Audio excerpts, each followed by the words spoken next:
Om Swastiastu. Halo anak-anak, bagaimana kabar kalian? Semoga kalian selalu dalam keadaan sehat dan tetap semangat. Kembali lagi bersama Bu Guru Winda dalam pelajaran sejarah.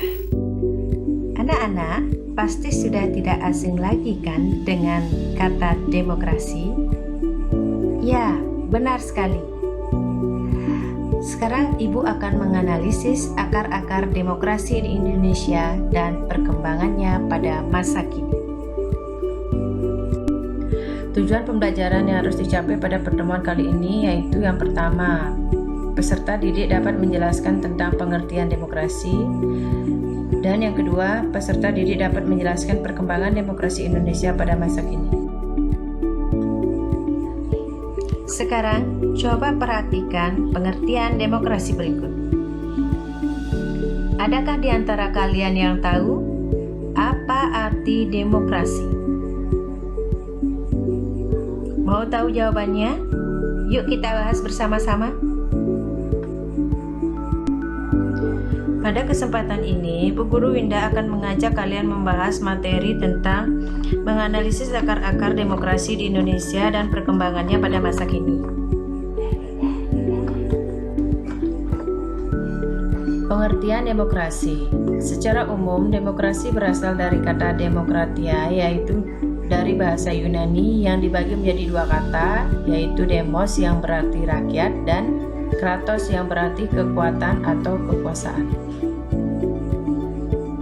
Jadi inti dari demokrasi tersebut adalah pemerintahan dari rakyat, oleh rakyat, dan untuk rakyat.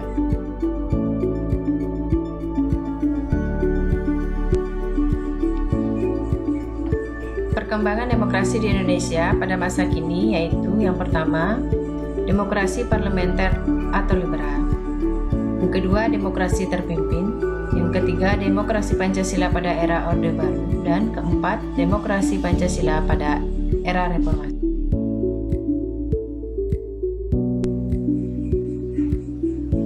Demokrasi parlementer atau liberal.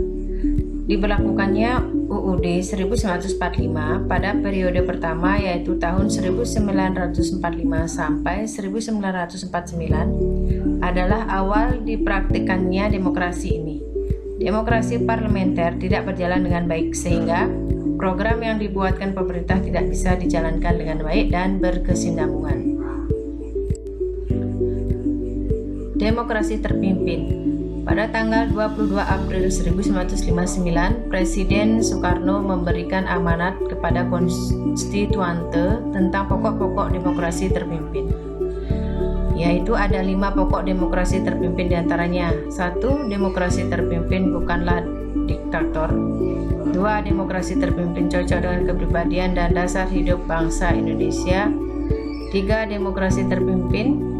4. Inti daripada pemimpin dalam demokrasi terpimpin. 5. Demokrasi terpimpin, oposisi diharuskan dapat melahirkan pendapat yang sehat dan membangun. Demokrasi Pancasila pada era Orde Baru.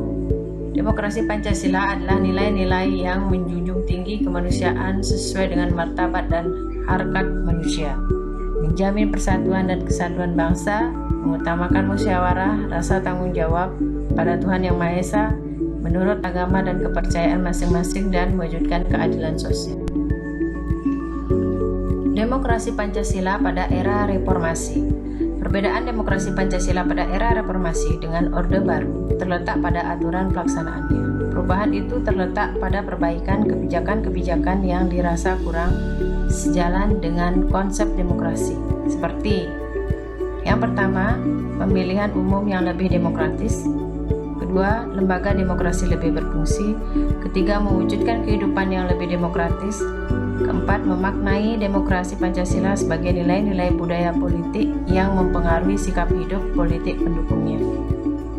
Yang kelima, partai-partai politik ini lebih dapat mandiri.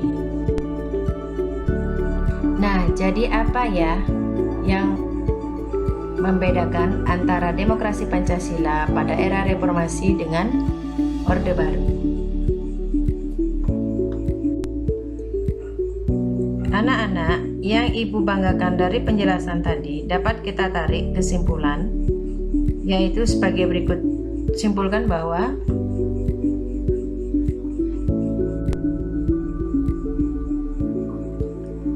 anak-anak, agar lebih memahami materi yang telah kita bahas, yuk kita coba contoh soal berikut.